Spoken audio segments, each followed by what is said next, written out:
राधे राधे भक्तों, दिव्य सनातन चैनल पर आपका हार्दिक स्वागत है। आज हम कोई साधारण कथा नहीं सुनाएंगे।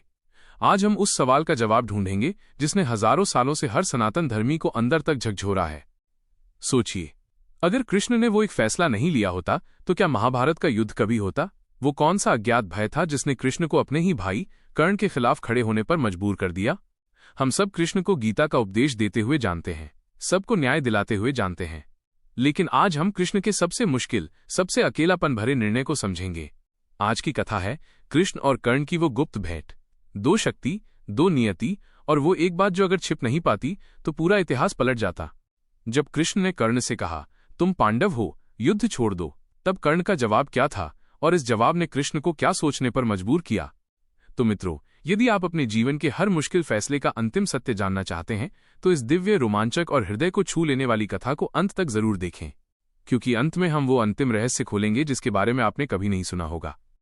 एक सेकंड, यह जानकारी अनमोल है, इसलिए वीडियो को लाइक करें, अपने सभी मित्रों के साथ तुरंत शेयर करें और चैनल को सब्सक्राइब करके घंटी दबाना न भूलें ताकि ये सत्य यात्रा जारी रहे। चलें शुरू करते हैं उस रहस्यमयी कृष्ण और कर्ण की भेंट को।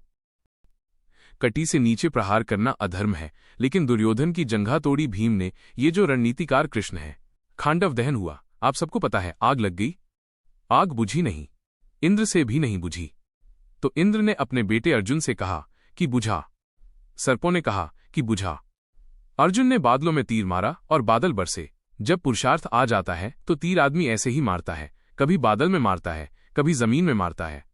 कृष्ण हैं जो प्रतिपल जगत को ये एहसास कराते हैं कि वो ईश्वर हैं, जो बड़े स्वाभिमान के साथ, बड़े अधिकार के साथ कुरुक्षेत्र के मैदान में खड़े होकर अपने मित्र और अपने शिष्य अर्जुन से कहते हैं कि सारी दुनिया का फजीता छोड़, सारी बात छोड़, मेरे पास आ जा, मैं तुझे सबसे मुक्ति दिला दूंगा, क्योंकि जन्म जन्मांतर से मैं ईश्वर हूं। सर्वधर्मान् परित्यज्य मामेकं शरणं व्रज, अहं त्वा सर्वपापेभ्यो मोक्षयिष्यामि मा शुचः।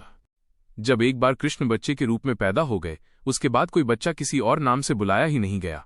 इस भारत में, इस विश्व में ऐसी कोई मां नहीं हुई जिसने बचपन में खिलाते हुए कन्हैया न कहा हो। मेरा कान्हा, मेरा लाला, सबने बोला है। श्रीकृष्ण के 3 रूपों पर चर्चा है। 1. लोकरंजक रूप, पृथ्वी पर आने के बाद जो आनंद राम से छूट गया था उसे ग्रहण करके और पृथ्वी को देकर जो पूर्णता कृष्ण ने पाई है उस पर।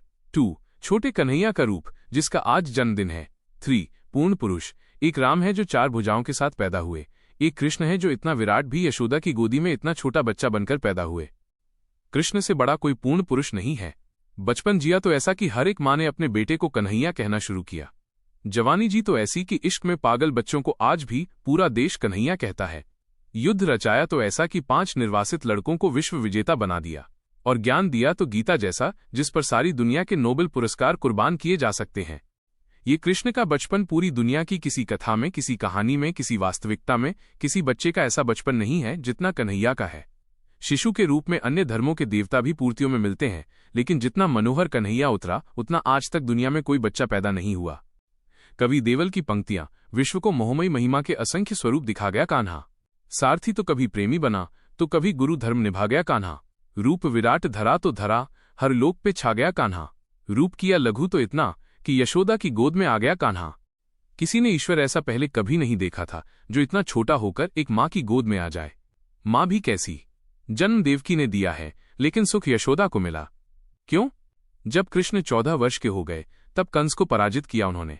पराजित किया तो देवकी ने उनसे शिकायत की कि मेरे लाल, तू तो ईश्वर था, तू तो परमात्मा था। अपनी मां और पिता को, या मुझे अपनी मां से तू 14 साल लग रहा, तूने मुझे बंद रखवाया, पहले क्यों नहीं आया? तो मुस्कुराते हुए मुरलीधर ने कहा, मां हिसाब बराबर हुआ। पिछली बार तूने मुझे 14 साल के लिए बाहर निकाल दिया था, इस बार मैं तुझसे 14 साल के लिए बाहर रहा। दुनिया की माओं ने कभी ऐसा कृष्ण नहीं देखा, दुनिया की माओं ने ऐसा भगवान नहीं देखा था। सूर लिखते हैं कि पालने में झुलाती है माता। कभी भी बच्चे को खिलाते समय कोई भी मां सही लोरी नहीं गाती। छोटा बच्चा तो केवल फोनेटिक समझता है, उसे सुलाते समय लोरी गाने की जरूरत नहीं है। आप कुछ भी गा दो, बस वो रिदम में होना चाहिए। यशोदा हरिपाल ने झुलावे, हलरावे दुलरावे मलहावे, जोई सोई कछु गावे। यशोदा को कोई कविता नहीं आती, यशोदा कोई गायिका नहीं है, लेकिन बच्चे को संगीत महाविद्यालय का स्वर नहीं चाहिए। दुनिया के हर बच्चे को अपनी मां की आवाज चाहिए। दुनिया की हर मां बच्चे को सुलाने के लिए शिकायत किससे करती है? नींद से शिकायत करती है कि तू नहीं आ रही, निंदी रानी जल्दी आ जा। उससे कहती है सूर ने कितना सुंदर वर्णन किया है। यशोदा हरि पालने में झुलावे, मेरे लाल को आओ निंदरिया, मेरे लाल को आओ निंदरिया, काहे न आन सुलावे, यशोदा हरि पालने में झुलावे। तू काहे नहीं बेगे आवे, तो को कान बुलावे, यशोदा हरि पालने में झुलावे। सोवत जान मौन है रही, कर कर सैन बतावे, यशोदा हरि पालने में झुलावे। यही अंतर कुलाए उठे हरि, जसुमति मधुर गावे, यशोदा हरि पालने में झुलावे। सूरदास कहते हैं कि जो सुख मुनियों को, संतों को, देवताओं को दुर्लभ है, भगवान को इतनी देर निहारना, चुपचाप ईश्वर से आंख मिलाना भी कितना मुश्किल होता होगा। लेकिन अगर भक्ति इतनी प्रचंड हो तो आंख मिला सकते हैं, निहार सकते हैं, जैसे यशोदा निहारती है। जो सुख सुर अमर मुनि दुर्लभ सुनंदनी पावे, यशोदा हरि पालने में झुलावे। राम के बचपन की कहानी पूरी राम कथा पढ़ लीजिए, 15-20 छंद मिलेंगे। और कृष्ण, आह, बचपन ही बचपन। नंद बाबा के घर ही अहीरों का है, दूध ही दूध है। माँ कहती है दूध पी, बोले इससे क्या होगा। उस समय पुरुषों के लिए आकर्षण का विषय उनकी चोटी होती थी। माँ कहती थी तेरी चोटी बढ़ेगी। सूर ने कितना सुंदर दृश्य पैदा किया, एक हाथ से चोटी पकड़ रखी है और एक हाथ से गिलास, और पी रहे हैं और कह रहे हैं तो बढ़ी नहीं, कितनी बार मैंने दूध पी लिया मैया। मैया कबू बढ़ेगी चोटी, इतनी बार मोही दूध पियत भई, ये अबहू है छोटी। ये जो ऐसा बच्चा है, ये इससे पहले विश्व ने नहीं देखा था। कृष्ण की बचपन की इतनी कहानियां हैं। मुझे लगता है कि जो बचपन राम न जी पाए, उसे जीने के लिए वो कृष्ण के रूप में वापस आए। राम और कृष्ण में एक अंतर और है। राम स्वयं युद्ध लड़ रहे हैं, लेकिन कृष्ण युद्ध लड़ा रहे हैं। राम को षड्यंत्रों ने घर से निकाल दिया और कृष्ण ने षड्यंत्रों को अपने घर से निकाल दिया। इस बार भगवान सचेत हैं, तू धेनुकासुर बन के आ, पूतना बन के आ, शक्टासुर बन के आ, कुछ भी बन के आ, मैं तुझे रहने नहीं दूंगा। इस बार सारे षड्यंत्रों को बाहर की दिशा दिखाई जाएगी। जो जो काम राम ने छोड़े वो कृष्ण ने पूरे किए। राम ने गाली नहीं खाई, राम ने कुछ चुराया ही नहीं। विवाह में थोड़ी सी गाली मिली थी कि मुनियों ने आंख दिखा दी महिलाओं को कि माता बहुत हो गया, तब गाली बंद हुई। लेकिन 1 मिनट की गाली का इतना सुख मिला राम को, मुझे ऐसा लगता है उसी दिन राम ने मन ही मन ठान लिया होगा कि यार गालियों में इतना रस है, ये जन्म बिता लूं, अगले जन्म गली गली गाली खाने ही पैदा होऊंगा जाके। खूब गाली, माँ गाली दे रही है, दोस्त गाली दे रहे हैं, मनसुखा ने क्विंटलों में गाली बकी है, भक्तों ने गाली बकी है, और मुस्कुरा के गाली खाई है इन्होंने। सूरदास जगन्नाथपुरी गए। भगवान का विग्रह अंदर है, पुजारी संवाद करता ही है। काली की मूर्ति से रामकृष्ण परमहंस बात करते थे। इस बात का कलयुग में सबसे बड़ा उदाहरण तो मेवाड़ ने ही दिया है, जहां मां मीरा ने कन्हैया से बात की तो कन्हैया ने उत्तर दिया। भगवान ने पुजारी से कहा, सुनो, वो बाहर एक अंधा गायक आया होगा, एक कवि, उसको अंदर मत लाना।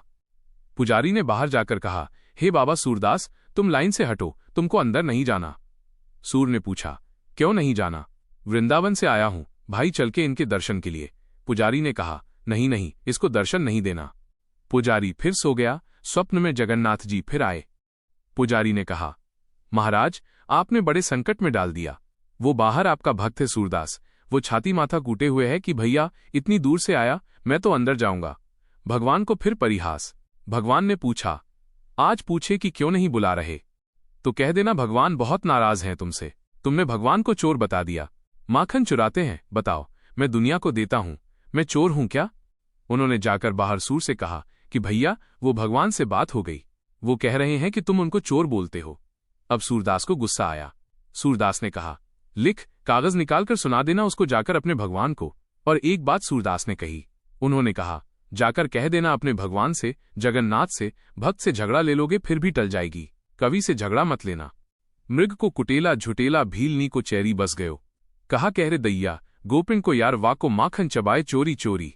भीख को मंगैया, चावल को चवैया, सूरदास या अवगुण कहाँ लो बखान करे।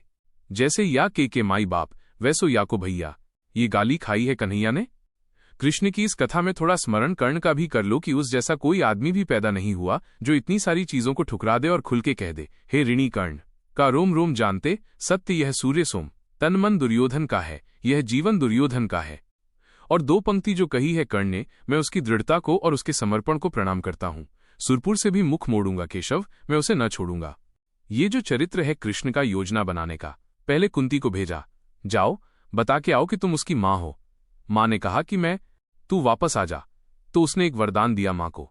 मां ने कहा, अभिलाष लिए तो बहुत बड़ी आई थी, पर आस नहीं अपने बल की लाई थी। था एक भरोसा यही कि तू दानी है, अपनी अमोघ करुणा का बड़ा अभिमानी है। उसने भी कहा, मां, मैं तुझे वचन देता हूं कि तेरे 5 बेटे जीवित रहेंगे। इसका मतलब है कि कर्ण ने कहा कि युद्ध के बाद 5 बेटे जीवित रहेंगे। अर्जुन के अलावा किसी पर हथियार नहीं उठाऊंगा। अर्जुन मिलेगा तो छोड़ूंगा नहीं। अर्जुन मर गया तो युद्ध समाप्त करवा दूंगा, तब भी तेरे 5 बेटे जिंदा रहेंगे। खुलकर कहूंगा, ये मेरी माँ है। और अगर अर्जुन का दांव चल गया माँ, तो तुझे पता और मुझे पता कि हम माँ बेटे हैं, तेरे 5 बेटे जिंदा रहेंगे।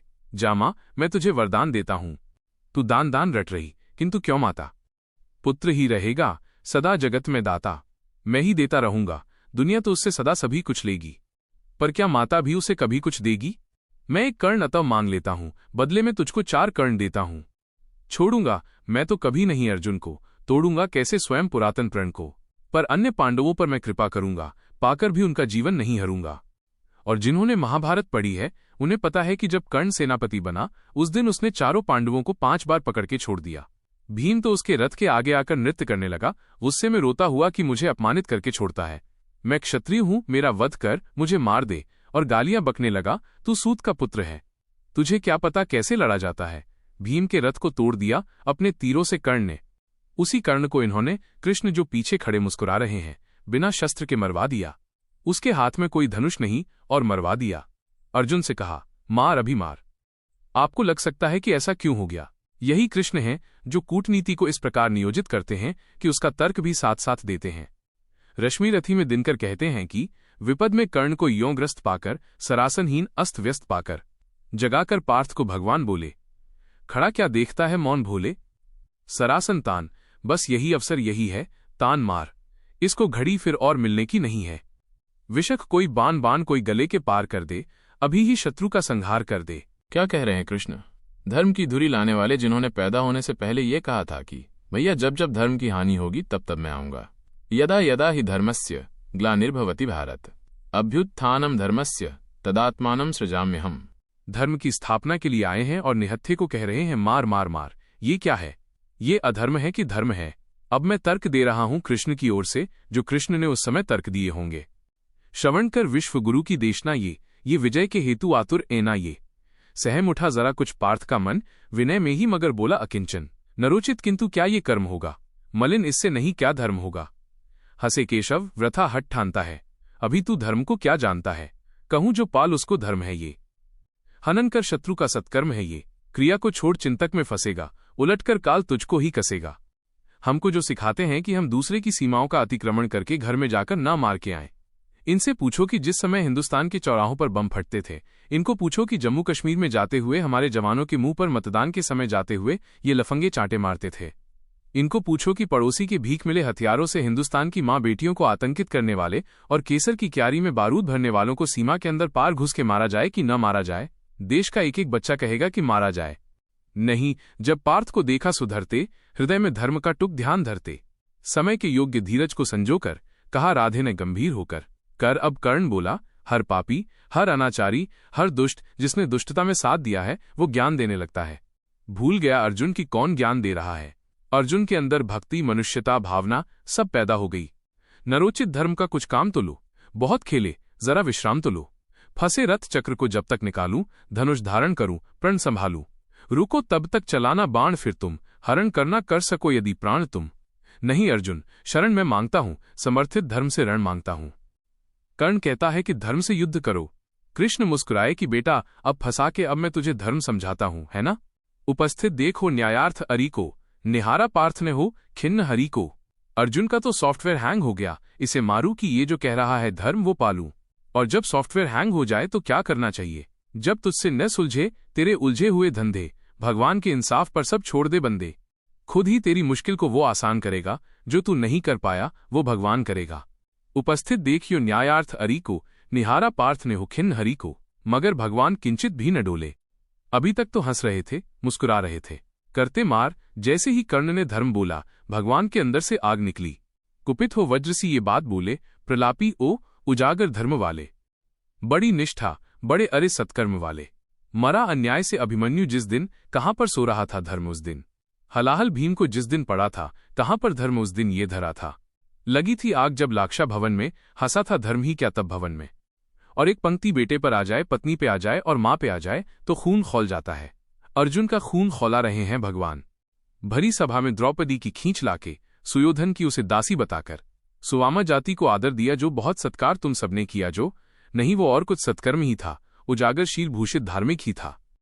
जिस दिन एक रजस्वला बेबस महिला को बाल से खींचकर तेरे दोस्त का नीच छोटा भाई लाया था और तेरे उस तथाकथित मित्र ने अपनी जंघा पर हाथ मारा था, तू यहां बैठेगी। उसी दिन तय हो गया था कि इस जंघा पर धर्म युद्ध के खिलाफ चोट पड़ेगी। जुए में हारकर धन धाम जिस दिन, हुए पांडव यदि नकाम जिस दिन। चले वनवास को तब धर्म था वो, शकुनियों का नहीं अब कर्म था वो। कटी से नीचे प्रहार करना अधर्म है, लेकिन दुर्योधन की जंघा तोड़ी भीम ने, ये जो रणनीतिकार कृष्ण है।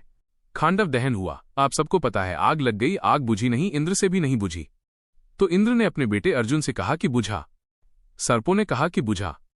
अर्जुन ने बादलों में तीर मारा और बादल बरसे। जब पुरुषार्थ आ जाता है तो तीर आदमी ऐसे ही मारता है, कभी बादल में मारता है, कभी जमीन में मारता है।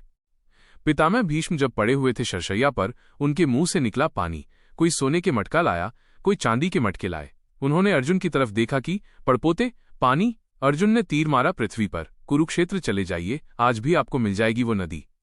जहां जमीन का स्तर तक वहां तक तीर गया, और साइंस देखिए, तीर की ड्रिलिंग देखिए कि उतनी ही तेजी से गया और धार उतनी ही आई जो पितामह भीष्म के होठों तक आई। आज भी अर्जुन के तीर से निकली हुई इस नदी को हमारे उत्तर भारत में बाण गंगा कहा जाता है। कृष्ण ऐसे ही हैं जो अपनी समीक्षा का अवसर देते हैं। हस्तिनापुर के दरबार में खड़े हुए कृष्ण, जिनकी भगवत्ता के विषय में स्वयं जानते हैं द्रोणाचार्य, स्वयं जानते हैं पितामह भीष्म, स्वयं जानते हैं धृतराष्ट्र, उसके बाद भी वो भ्रम पैदा करते हैं कि मुझसे युद्ध किया जा सकता है, मुझे बांध सकता है, क्योंकि दुर्योधन को वह दुर्बुद्धि का संकेत देने की क्रिया भी भगवान की ही है। द्रौपदी, कृष्णा याज्ञसेनी, जो यज्ञ की अग्नि से निकली थी, जिसके शरीर में सुगंध आती थी, भारतीय स्त्रियों के इतिहास की सबसे दीपित चरित्र है। इस देश को इस समय अबलाओं की आवश्यकता नहीं है। अपने केशों पर अगर कोई निर्लज्ज हाथ डाल दे तो उसकी छाती फाड़ देने का साहस पैदा करने वाली द्रौपदियों की आवश्यकता है। भगवान यों तो शांति लेने के लिए गए थे, पांडवों ने कहा। युधिष्ठिर ने विशेष रूप से कहा, माधव, मैं युद्ध नहीं चाहता, आप जाना और कहना बस 5 गांव हमें दे दें, हम 5 भाइयों को हम काम चला लेंगे। माधव ने कहा, बड़े भैया, जो आपने कहा है वही होगा। लेकिन माधव तो युद्ध ही चाहते थे। माधव चाहते थे कि एक बार निरंकुश शासकों के छोटे छोटे राज्य विगलित हों और एक अखंड विश्व में अखंड भारत का निर्माण हो, भारत की एक अखंड श्रृंखला का निर्माण हो। शांति ऐसे नहीं आती। शांति नहीं तब तक जब तक सुखभाग नर का सम हो, नहीं किसी को बहुत अधिक हो, नहीं किसी को कम हो। ये कहा अर्जुन ने, लेकिन युधिष्ठिर ने नहीं मानी। ये जो बड़े भैया लोग होते हैं बड़े शांतिपूर्ण होते हैं। शांति, शांति, शांति। हर घर में कुछ युधिष्ठिरों की आवश्यकता भी है, लेकिन हर घर में ऐसे लोगों की आवश्यकता है कि अगर कोई निर्लज्ज कुलवधू के आंचल पर हाथ डालने की कोशिश करे तो वो बिना बड़े भैया से पूछे अपना गांडीव उठा ले और अपनी गदा उठा ले। ऐसे लोगों की आवश्यकता है। और समय पर ये गांडीव और गदा नहीं उठे तो मान लेना कि समाज में महाभारत प्रतीक्षा कर रहा है। पृथ्वी लाशों से पटेगी, कोई नहीं रोक सकता। शांति लेने के लिए गए। कृष्णा ने भोजन कराया, द्रौपदी ने भोजन कराया।